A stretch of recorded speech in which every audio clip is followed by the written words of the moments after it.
Hello students, मैं आप लोगों को इस वीडियो में विज्ञान सब्जेक्ट के मॉडल क्वेश्चन पेपर दिखाने वाला हूं।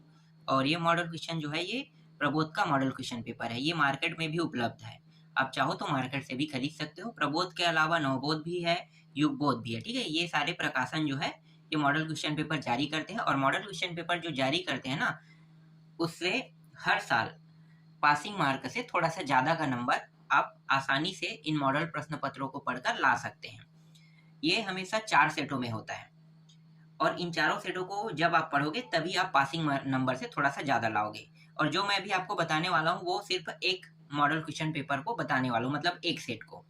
तो इस सेट से भी प्रश्न आएंगे ही आएंगे, है ना। पर कितने आएंगे और कितने नंबर के आएंगे ये मैं कन्फर्म आपको नहीं बता सकता, लेकिन इससे प्रश्न जरूर आएंगे। और आप लोगों के जब पेपर होता है ना, तो उस समय भी हम आप लोगों को कुछ प्रश्न देते हैं जो एकदम 100% आने वाले होते हैं। और उसमें बहुत ज़्यादा प्रश्न नहीं होता है। जैसे हम आईएमपी सूची देते हैं तो उसमें बहुत सारे प्रश्न होते हैं, है ना। लेकिन जब हम आपको बताएंगे ना कि 6 नंबर में कौन कौन सा प्रश्न आएगा, तो बस उन्हीं प्रश्नों को पढ़ना है। और जैसे 6 नंबर, 5 नंबर, 4 नंबर, तो उन्हीं बस को आपको पढ़ना है, वहां से 100% प्रश्न आएंगे ही आएंगे। ठीक है, तो चलो अभी हम मॉडल क्वेश्चन पेपर को आप लोगों को दिखा देते हैं। तो देखो, पहला प्रश्न, थोड़ा सा मैं जूम कर लेता हूं।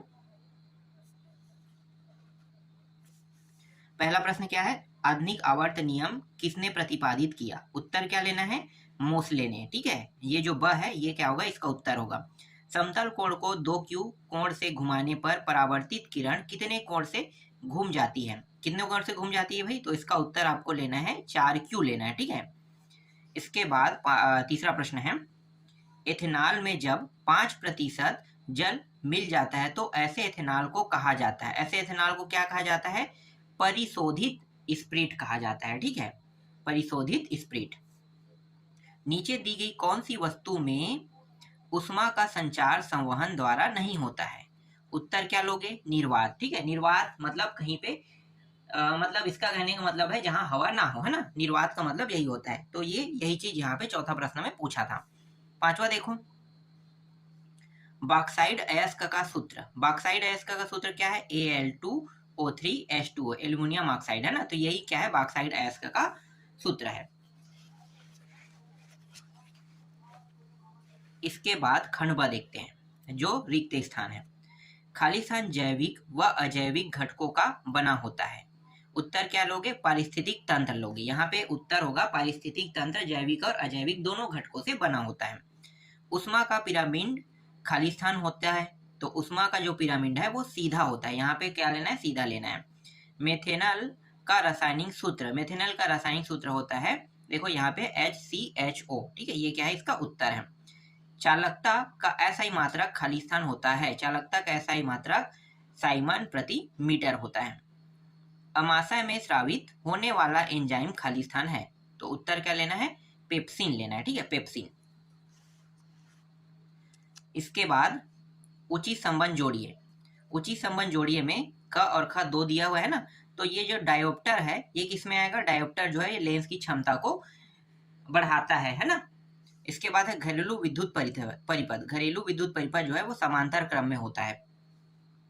बेकिंग सोडा, बेकिंग सोडा है प्रति अम्ल है, प्रति अम्ल लेना है। बायोगैस, बायोगैस जो है वो मीथेन है। ठीक है, मीथेन आ जाएगा। और ये जो विभवांतर है ये वोल्टेज को प्रदर्शित करता है। अब दो दो अंक के प्रश्न देख लेते हैं। तो देखो, दो दो अंक के प्रश्न में पहला जो प्रश्न है, मतलब पहला तो नहीं कहेंगे, ये दूसरा रहेगा। 2 से लेके 6 तक जो रहते हैं वो 2 अंक के प्रश्न रहते हैं। और 5 प्रश्न रहेगा, 5 दूनी 10 नंबर का, है ना। तो भोज्य पदार्थ में पाए जाने वाले किन्हीं 2 अम्लों के नाम लिखे कहेगा, तो आपको क्या लिखना है?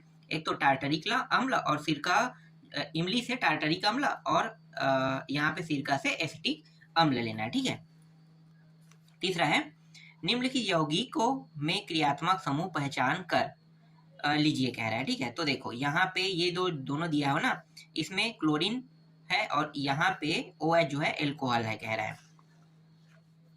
सौर सेल के 2 लाभ लिखिए। पहला क्या है? सौर सेल द्वारा सौर ऊर्जा में विद्युत ऊर्जा प्राप्त किया जाता है जो प्रदूषण रहित होता है। दूरस्थ गांवों में विद्युत प्रदान करने के लिए सौर सेल का उपयोग किया जाता है। श्वसन द्वारा ली गई वायु में कौन कौन सी गैसें होती है? श्वसन द्वारा ली गई वायु में नाइट्रोजन 78% होता है, ऑक्सीजन 21% होता है और कार्बन डाइऑक्साइड 0.3% व जल में वाष्प होती है गहराई। खाद्य श्रृंखला से आप क्या समझते हैं? विभिन्न प्रकार के जीवों का वह रेखीय क्रम जिसके द्वारा भोजन का संश्लेषण होने एवं खाए जाने की प्रक्रिया के फलस्वरूप ऊर्जा का प्रवाह होता है, उसे हम क्या कहते हैं? खाद्य श्रृंखला कहते हैं। अब देखो यहाँ पे ये जो प्रश्न है इसे मैंने आप लोगों को हर बार बताया है क्या बताया है कि फ़ारेनहाइट को सेल्सियस में बदलना और सेल्सियस को फ़ारेनहाइट में बदलने का तरीका है ना। तो बस आपको ये सूत्र याद रखना है। देख लो ये सूत्र, ये जो क्रमांक है ना जो 30 सेल्सियस है इसको बदल सकता है, 50 दे सकता है, 100 दे सकता है ना, 100 भी दे सकता है। फ़ारेनहाइट को भी यहाँ पे दिया जा सकता है, उसको सेल्सियस में बदलना है। तो देखो सेल्सियस मतलब जहाँ पे सी रहेगा वहां पे ये मान को रखना है। अगर यहाँ पे फ़ारेनहाइट निकालने है ना तो एफ का मान आसानी से इस तरीके से निकल जाएगा। और जब इस प्रश्न में सेल्सियस निकालने के लिए कहा जाएगा तो यहाँ पे फ़ारेनहाइट दिया रहेगा, फ़ारेनहाइट है ना, तो एफ के पास मान रखना। उसके बाद जैसे यहाँ पे प्रक्रिया वैसे ही हल करोगे तो उत्तर आ जाएगा। ठीक है, मान बदल के दे सकते हैं और आसानी से आप इसमें 3 नंबर पा सकते हो। बस ये सूत्र याद रखना है, एफ माइनस 32/9 बराबर C/5, बस इतना याद रखना है। और मान को फ़ारेनहाइट कहेगा तो फ़ारेनहाइट के मान को निकालना है, तो यहाँ पे सी का मान दिया रहेगा है ना सेल्सियस का, और सेल्सियस निकालने के लिए कहा जाएगा तो फ़ारेनहाइट का मान दिया रहेगा, तो आसानी से निकाल लोगे, निकल जाना चाहिए। ठीक है, ये हमेशा आने वाला प्रश्न है। इसके बाद 8वां प्रश्न, समतल दर्पण को कोई 3 उपयोग लिखिए कह रहे हैं ना। तो 3 उपयोग, तो देखो पहला क्या है, समतल दर्पण का प्रयोग घरों में चेहरा देखने के लिए किया जाता है। दूसरा, कपड़े की दुकान व अन्य दुकानों पर सजावट के रूप में समतल दर्पण का प्रयोग किया जाता है। मोटरों में ड्राइवर अपने पीछे बैठी सवारियों को देखने के लिए समतल दर्पण का प्रयोग करते हैं। हालांकि वो उत्तल दर्पण होता है समतल दर्पण, लेकिन यहाँ पे समतल दर्पण के नाम से ही प्रदर्शित कर दिया है। 9वां प्रश्न, चुंबक के 3 प्रमुख गुण लिखिए। पहला है स्वतंत्र चुंबक सदैव उत्तर दक्षिण दिशा में ठहरता है, ये तो आप लोगों को पता होगा ना। दूसरा है उत्तर व दक्षिण ध्रुव एक दूसरे को प्रतिकर्षित करते हैं। स्वाभाविक बात है, अगर उत्तर है तो उत्तर जो है वो उत्तर को प्रतिकर्षित करेगा और दक्षिण जो है वो दक्षिण को प्रतिकर्षित करेगा। लेकिन अगर आप चलो बाद में देखेंगे, अभी मैं ज्यादा नहीं समझाने वाला, पहले देख लेते हैं प्रश्न को। उत्तर दक्षिण ध्रुव एक दूसरे को आकर्षित करते हैं। ठीक है, इस तरीके से यही मैं समझाने वाला था, मुझे पता था यहाँ पे होगा इसलिए मैं रुक गया था। ठीक है, सेम ध्रुव क्या करता है, सेम ध्रुव जो है वो प्रतिकर्षित करता है, और अगर वो विषम ध्रुव हो जैसे N और S तो आकर्षित करेगा, है ना। प्रभावी एवं अप्रभावी लक्षण से क्या समझते हैं? उत्तर क्या लिखोगे? प्रभावी लक्षण, संकरण के पश्चात प्रथम पीढ़ी में जो लक्षण दिखाई देते हैं उसे प्रभावी लक्षण कहते हैं। अप्रभावी लक्षण, संकरण के पश्चात प्रथम पीढ़ी में जो लक्षण दिखाई नहीं देते हैं उसे अप्रभावी लक्षण कहते हैं। 11वां प्रश्न, एक तत्व का परमाणु क्रमांक 11। तो इसके अंदर देखो पॉइंट दिया हुआ है, इस तत्व की पहचान कर नाम लिखे कह रहे हैं, है ना। आधुनिक आवर्त सारणी में इस तत्व के समूह संख्या बताइए कह रही है। 4 अंक के प्रश्न है। ठीक है, 11वां प्रश्न 11 से लेकर 14 तक 4 अंक के हैं। आधुनिक आवर्त सारणी में इस तत्व का आवर्त लिखिए कह रहा है और इस तत्व के इलेक्ट्रॉनिक विन्यास लिखिए कह रहा है। तो ये जो परमाणु क्रमांक 11 होता है ना, ये सोडियम का होता है। ठीक है, तो जो पूछा है वो हम लोग यहाँ पे लिखते हैं। चलो उत्तर में क्या लिखना है, इस तत्व का नाम सोडियम, देखो यहाँ पे सोडियम है, उसे Na से प्रदर्शित करते हैं। यह समूह ये कौन सा वर्ग दिया हुआ है, Ia वर्ग तत्व का है। ये Ia नहीं है, यहाँ पे मुझे समझ में नहीं आ रहा है, ये इसे हम कुछ बोलते हैं ना, प्रथम द्वितीय तृतीय ऐसे समूह वर्ग होता है, ये उसी को प्रदर्शित कर रहा है। ठीक है, चलो ये आप लोग समझना, मुझे समझ नहीं आ रहा है, मतलब इसको कुछ बोलते हैं पर मुझे याद नहीं आ रहा है ना। आगे देख लेते हैं। यह तीसरे आवर्त का तत्व है। सोडियम का इलेक्ट्रॉनिक विन्यास 281 है। अथवा प्रश्न भी दिया है, अथवा को भी आपको पढ़ना है। ठीक है, कुछ पदार्थों के पीएच मान लिखिए कह रहे हैं। और यहाँ पे सारणी उन्हें दिया हुआ। चलो देखो, पहला क्या है, किन पदार्थों की प्रकृति क्षारीय है, किन पदार्थों की प्रकृति अम्लीय है, किन पदार्थों की प्रकृति उदासीन है।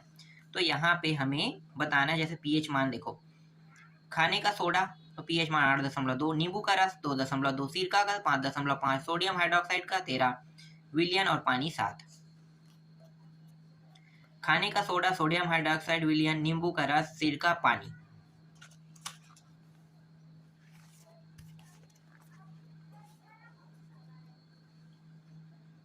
निम्नलिखित यौगिकों में क्रियात्मक समूह पहचान कर लिखिए कह रहा है। उत्तर क्या लिखोगे? देखो, क्रियात्मक समूह फिर से आ गया ना, तो जैसे OH एल्कोहल हो गया, यहाँ भी OH एल्कोहल हो गया। क्लोरीन यहाँ पीछे में है ना, Cl क्लोरीन, मतलब यहाँ पे इसको हेलोजन बोला गया है यहाँ पे, ठीक है। CHO इसको एल्डिहाइड बोला गया है, ठीक है। जो पीछे में लगा है ना, बस इसी को यहाँ पे लिखना है और क्या कहते हैं उसे बताना है। इसके बाद इसका अथवा प्रश्न भी है। कैल्शियम का एक यौगिक जो पीलापन लिए हुए सफेद रंग का पदार्थ है का उपयोग वस्त्र उद्योग और रोगाणुनाशक के रूप में किया जाता है। इस यौगिक का नाम लिखिए। इस यौगिक को वायु में खुला छोड़ने पर कौन सी गैस मुक्त होती है? अभिक्रिया का रासायनिक समीकरण लिखिए कह रहा है, ठीक है। उत्तर क्या लिखोगे? देखो, यह कैल्शियम ऑक्सीक्लोराइड मतलब विरंजन चूर्ण है, ठीक है। तो यहाँ पे बुझा हुआ चूना आ जाएगा, विरंजन चूर्ण आ जाएगा। इसके बाद देखो, यह पीलेपन लिए हुए एक सफेद चूर्ण है जिसमें क्लोरीन की तीक्ष्ण गंध होती है। वायु में खुला छोड़ने पर कार्बन डाइऑक्साइड के साथ अभिक्रिया कर क्लोरीन गैस मुक्त करती है, ठीक है। ये हो गया। जीवों के विकास के सिद्धांत के क्या है? जीवों के विकास के सिद्धांत के 4 बिंदुओं का वर्णन कीजिए कह रहा है। 4 बिंदुओं का वर्णन करना है। देखो, पहला क्या है? पहला यहाँ पे जीवों में विविधता पाई जाती है। दूसरा है नई जाति की उत्पत्ति पूर्व में उपस्थित प्रजातियों से हुई है। तीसरा है जीवों की उत्पत्ति एक समान पूर्वज से हुई है, अर्थात सभी जीवों के पूर्वज एक ही थे। चौथा है जीवों में पाई जाने वाली विभिन्नताएं अनुवांशिक होती है, अर्थात एक पीढ़ी से दूसरी पीढ़ी में जाती है। पांचवा है प्रजातियों की आबादी में बदलाव होता रहता है जिससे जीवों का विकास चलता रहता है। इसमें अथवा प्रश्न भी दिए हुए हैं। देखो, अथवा प्रश्न क्या है? अनुवांशिकी का जनक किसे कहते हैं? उन्होंने किस पौधे पर अपना प्रयोग किया? उस पौधे को चुनने के 2 कारण लिखिए कह रहे हैं। उत्तर क्या लिखोगे? अनुवांशिकी के जनक ग्रेगर जॉन मेंडल को कहा जाता है। मेंडल ने मटर के पौधे पर अपने प्रयोग किए।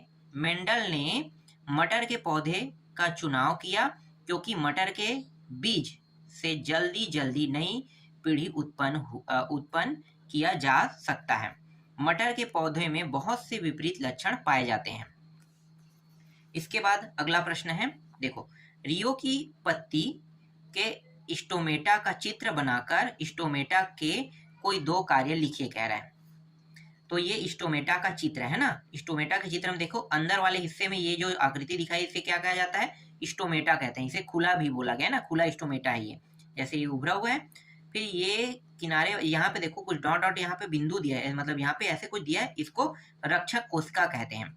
ये वाला जो सफेद रंग में जो दिखाई दे रहा है आपको अंदर में है ना, इसको एपिडर्मल कोशिका कहते हैं। और ये जो काला कलर की, नहीं देखो यहाँ पे मैं थोड़ा सा अलग बोल दिया था, रक्षक कोशिका मतलब ये जो लिक्विड फॉर्म है ना उसको कहते हैं। और ये काला वाला है जो है ना, क्लोरोप्लास्ट कहा जाता है। अब इसके बारे में थोड़ा सा लिखा भी है यहाँ पे, जैसे कि यहाँ पे देख सकते हो, स्टोमेटा पत्तियों की सतह पर होती है तथा खुलने एवं बंद होने की क्रिया द्वारा वाष्पोत्सर्जन का नियंत्रण करती है, गैसों का आदान प्रदान करती है। अथवा में देखो, मनुष्य के मादा जनन तंत्र का चित्र सहित वर्णन कीजिए। चित्र सहित वर्णन करना है तो यहाँ पे पहले दिया हुआ है, उसको देख लेंगे, उसके बाद चित्र भी अगले पेज में दिया हुआ। हाँ ठीक है, दिया है, ठीक है। मादा जनन तंत्र, अंडाशय, देखो क्या क्या पाया जाता है उनके बारे में बताया गया है, ठीक है। किसको क्या कहते हैं उसके बारे में है पूरा का पूरा। चलो मैं पहले चित्र दिखाता हूँ, तब आपको अच्छे से समझ में आएगा। देखो ये चित्र है, तो यही सारी चीज़ों के बारे में बताया, इसके बारे में आप कितना जानते हैं उसको आपको लिखना है, ठीक है। तो जैसे कि यहाँ पे देखो ये जो आकृति है, पहले आकृति बनाना है, ठीक है। इसके बाद फिम्बरी, देखो प्रश्न जब भी आएगा तो डायरेक्ट लिखना मत शुरू कर देना, ठीक है। पहले आकृति बनाना, आकृति बनाने के बाद मैं जो पढ़ूंगा ना उसको लिखना है।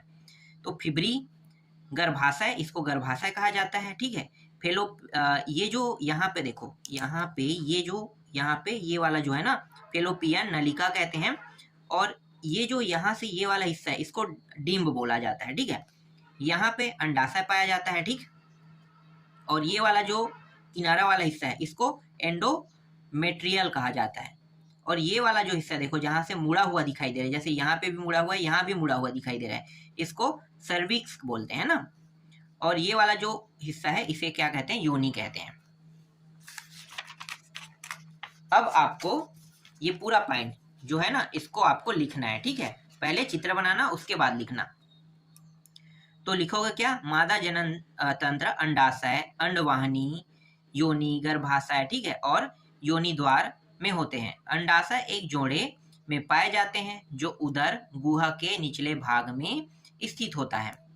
प्रत्येक अंडाशय के निकट एक सक्रिय नलिका के रूप में अंडवाहिनी शुरू होकर पतली और कुंडलित फैलोपियल ट्यूब में बढ़ती है। दोनों ओर की अंडवाहिनियां एक चौड़े नाल में खुलती है, इसे गर्भाशय कहते हैं। गर्भाशय एक अन्य सक्रिय कक्ष में खुलता है जिसे योनि कहते हैं, जो एक सकरा छिद्र योनि द्वारा बाहर खुलती है। उत्सर्जन नलिका एक स्वतंत्र छिद्र द्वारा बाहर खुलती है, ठीक। पहले चित्र बनाना, उसके बाद इसके पूरे प्रक्रिया को याद कर लेना है, उसको लिखना है जब ये प्रश्न आएगा तब, ठीक है। अगला देखो 15वां प्रश्न है, ये 5 अंक के प्रश्न है ना, 15 और 16 जो है 5 अंक के प्रश्न है। तो प्रकाश की उत्क्रमणिता का सिद्धांत कह रहा है, ठीक है। तो प्रकाश की उत्क्रमणिता का सिद्धांत क्या होगा, कोई प्रकाश की किरण जिस मार्ग पर जाती है स्थिति उलट देने पर उसी मार्ग से वापस लौट आती। कैसे, आईना रख दो, आईना क्या करता है, प्रकाश को वापस भेज देता है ना, तो यही बताने की कोशिश कर रहे हैं।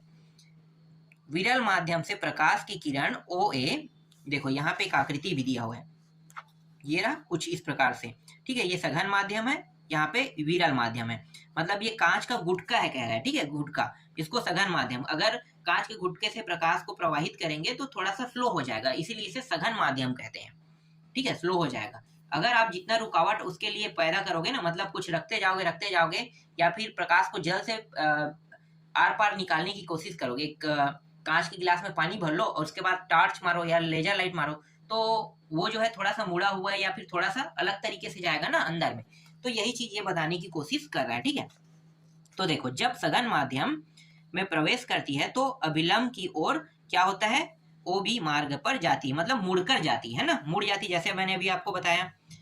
यदि यही किरण सघन माध्यम BO से उसी विरल माध्यम OA में प्रवेश करती है तो अपवर्तन के पश्चात OA मार्ग में वापस लौट आती है, ठीक है। यहाँ पे ये सूत्र याद रखना है, A म्यू G बराबर 1/G म्यू A, ठीक है। और ये पूरा आकृति यहाँ पे दिखाया गया है, जैसे कि यहाँ से प्रकाश अगर भेजा जा रहा है तो इसे आना ऐसे था, लेकिन सघन माध्यम में आने के कारण क्या हो गया, ये थोड़ा सा मुड़ गया, नीचे की ओर झुक गया, ठीक है। यही चीज आपको इस प्रश्न में बताना है, ठीक। 5 नंबर का प्रश्न है ये। इसके बाद इसमें अथवा भी दिया हुआ है। बताइए कि आप समतल, अवतल तथा उत्तल दर्पण की पहचान स्पर्श करके व प्रतिबिंब देखकर किस प्रकार कर सकते हैं। स्पर्श पर समतल दर्पण छूने पर समतल, अवतल दर्पण छूने पर दबा हुआ तल, उत्तल दर्पण छूने पर उभरा हुआ तल,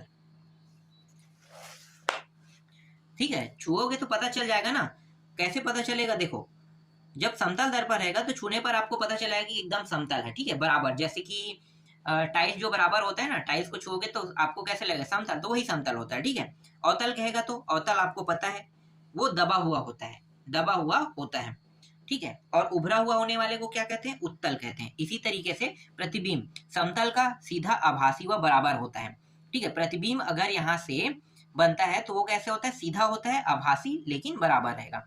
अवतल दर्पण का बड़ा वास्तविक व उल्टा रहता है, उत्तल का सीधा छोटा व आभासी रहता है। इसके बाद 16वां प्रश्न देखो, विद्युत जनित्र का वर्णन निम्नांकित शीर्षकों के अंतर्गत कीजिए। सिद्धांत बताना, नामांकित कार्यविधि। पहले इसके बारे में थोड़ा सा जान लेते हैं, ठीक है, पढ़ लेते हैं। वह युक्ति जो यांत्रिक ऊर्जा को विद्युत ऊर्जा में परिवर्तित करती है, एसी डायनेमो व जनित्र कहलाती है, ठीक है। इसे डायनेमो भी कहते हैं या जनित्र, दोनों एक ही है, समझो, है ना। यहाँ पे डायनेमो का भी नाम जनित्र हो सकता है, जनित्र का नाम डायनेमो हो सकता है। तो एसी डायनेमो के रूप में प्रदर्शित किया या जनित्र भी कहते हैं, कह रहे हैं। सिद्धांत, यह विद्युत चुंबकीय प्रेरण के सिद्धांत पर कार्य करता है। जब किसी कुंडली को तीव्र चुंबकीय क्षेत्र में घुमाया जाता है तो कुंडली से संबंधित चुंबकीय बल रेखाओं की संख्या में परिवर्तन होता है, जिसके फलस्वरूप कुंडली में प्रेरित धारा प्रवाहित होने लगती है। नामांकित चित्र देख सकते हो, ठीक है। ये एक चुंबक है, इसका एन ध्रुव नीचे की ओर है, इसका एस ध्रुव नीचे की ओर है, ठीक है। और यहाँ पे क्या है भाई, यहाँ पे नाम तो नहीं दिया है, यहाँ पे दिक् परिवर्तन, यहाँ पे वलय इस तरीके से दिया हुआ है, तो ये आकृति बनाना है, ठीक है। चलो कार्यविधि के साथ साथ देखते हैं। कार्यविधि क्या है, एक सामान्य एसी डायनेमो में 3 भाग होते हैं। पहला होता है नाल चुंबक, कुंडली तथा कोड, ठीक है, ये कुंडली तथा कोड बीच वाले को कहते हैं, और वलय, ये वलय जो है ये नीचे वाला है, ठीक है। ये चुंबक हो गया, देखो ये दोनों चुंबक हो गया, ठीक है। ये कुंडली कोड हो गया, और इसको हम क्या कहेंगे, यहाँ पे वलय वाला, ये वाला जो है, ये जैसे यहाँ पे वलय दिक् परिवर्तक है ना, इस प्रकार से, ठीक है। मान लीजिए किसी समय कुंडली ए बी सी डी, ठीक है, ये देखो समय कुंडली क्या है, यहाँ पे ए बी सी डी कह रहा है ना। समय कुंडली ए बी सी डी क्षैतिज अवस्था में है। जैसे ही कुंडली को घुमाना शुरू करते हैं तो ए बी ऊपर की ओर, सी डी भाग नीचे की ओर आना प्रारंभ करती है, ठीक है। ये घूमता है, किस प्रकार से घूमता है, जैसे ए बी वाला भाग है ना, ये ऊपर की ओर जाने की कोशिश करेगा, तो जब एक ऊपर जाएगा तो एक तो नीचे आएगा, तो सी डी नीचे की ओर आने का कोशिश करता है, इसलिए यहाँ पे नीचे की ओर आना प्रारंभ कर देती, कह रहा है, ठीक है। इसके बाद क्या कह रहा है, इससे प्रेरित धारा ए व बी व सी से डी की तरह प्रवाहित होने लगती है, जो वलय R1 व R2 से होकर ब्रूस B1 व B2 द्वारा परिपथ में चली जाती है। आधे परिक्रम के पश्चात ए बी भाग नीचे को, सी डी भाग ऊपर की ओर, ऊपर को जाना प्रारंभ कर देती है, जिसके कारण प्रेरित धारा पहले के विपरीत दिशा में प्रवाहित होने लगती है। इस प्रकार धारा का प्रवाह परिक्रम के आधे भाग में एक तरफ व दूसरे आधे भाग में दूसरी तरफ होता है। इसलिए इस प्रकार उत्पन्न धारा क्या होगा भाई, प्रत्यावर्ती धारा, और इस प्रकार के जनित्र प्रत्यावर्ती जनित्र कहलाते हैं, ठीक। इसके बाद इसमें अथवा प्रश्न भी दिया हुआ है। 16वां का अथवा प्रश्न देखो, जैसे कि 16वां का अथवा प्रश्न क्या है, घरेलू विद्युत परिपथ में श्रेणी क्रम संयोजन का उपयोग क्यों नहीं किया जाता। विद्युत लैंपों के तंतुओं के निर्माण में प्राय एकमात्र टंगस्टन का ही उपयोग किया जाता है, ठीक। उत्तर क्या लिखना है, देखो जैसा कि हमने देखा श्रेणी क्रम संयोजन में तुल्य प्रतिरोध सबसे अधिक प्रतिरोध से भी अधिक होता है, और जैसे जैसे हम श्रेणी क्रम में प्रतिरोध को जोड़ते हैं तुल्य धारा कम होती जाती है, जिस कारण बल्बों की रोशनी कम होती जाती है, जबकि समांतर संयोजन में तुल्य प्रतिरोध संयोजन के न्यूनतम प्रतिरोध से भी कम होता है। जैसे जैसे अधिक उपकरण जुड़ते जाते हैं, धारा प्रवाह के लिए अधिक पथ बनते जाते हैं, जिसके परिणाम स्वरूप तुल्य प्रतिरोध बहुत कम होता जाता है और तुल्य धारा बढ़ती जाती है।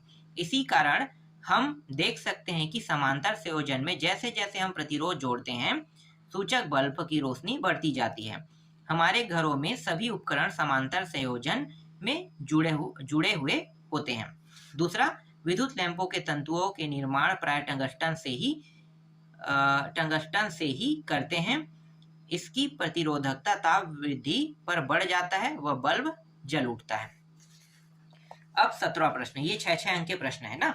तो एक तो है खनिज और अयस्क में अंतर बताने के लिए कह रहा है, तो खनिज और अयस्क में अंतर बताना है। तो यहाँ पे देखो अ और ब के रूप में दिया है ना, तो अ के रूप में दिया मतलब 3 नंबर का रहेगा ये, तो 3 नंबर के में कम से कम 3 आपको बताना है।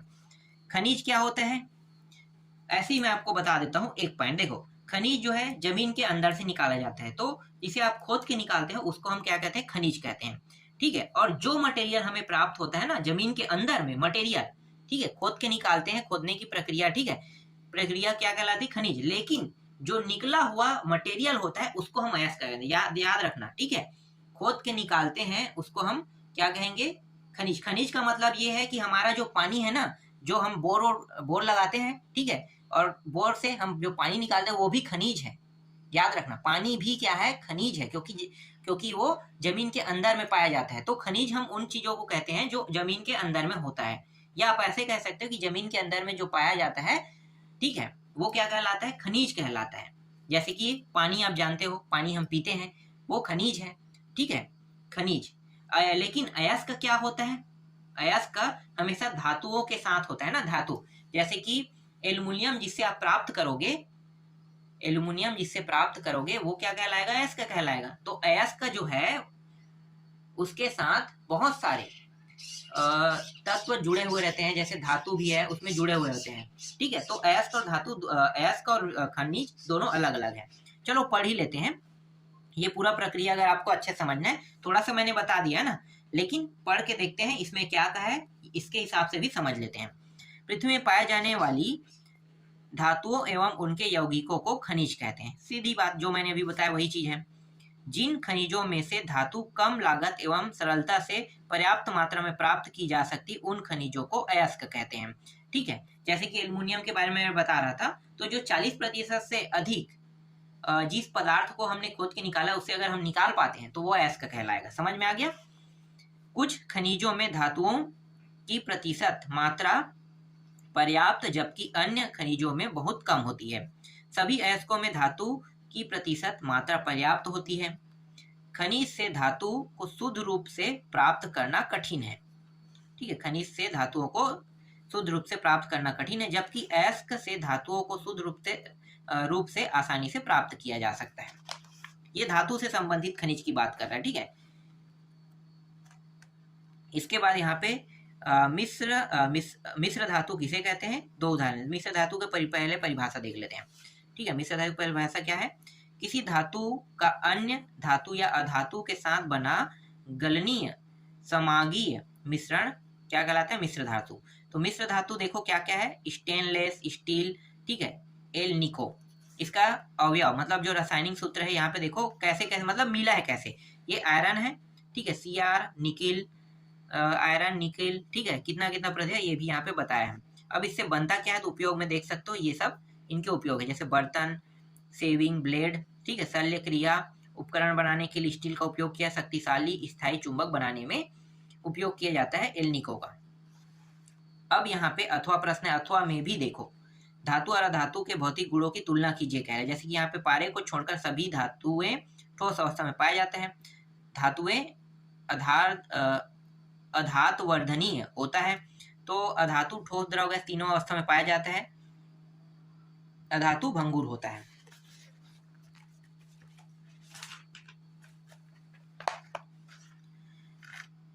इसके बाद धातु तैन्य होती है, तो अधातु यहाँ पे धातु तैन्य होती है, यहाँ पे धातु जो है तैन्य होती है, और अधातु मतलब तैन्य का मतलब समझ रहे, तनने वाला है ना। धातु जो है वो पीटने या ठोकने में तन जाता है।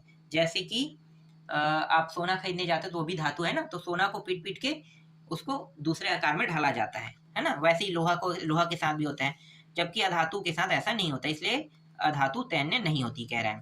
धातु उष्मा एवं विद्युत का सुचालक होता है। एक सेकंड, धातु विद्युत और उष्मा का सुचालक होता है, जबकि अधातु ग्रेफाइट और आयोडीन को छोड़कर सभी अधातु उष्मा और विद्युत का कुचालक होता है। धातुओं में धात्विक चमक पाई जाती है।